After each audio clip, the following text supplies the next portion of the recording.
ওই ছেলের মধ্যে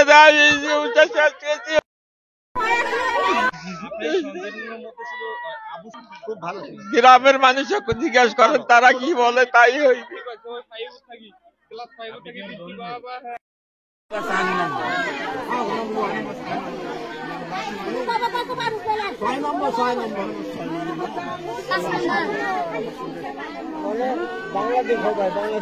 না এখনো কথা হয় না, ঈদের সময় আসছিল 3 দিন থাকি চলে গেছে। না এই যে আপনার ছেলে একটা আন্দোলনে থাকা অবস্থায় মারা গেল, এতে করে একজন অভিভাবক হিসেবে আপনি কি মনে করছেন? উচিত বিচার চাই আমরা।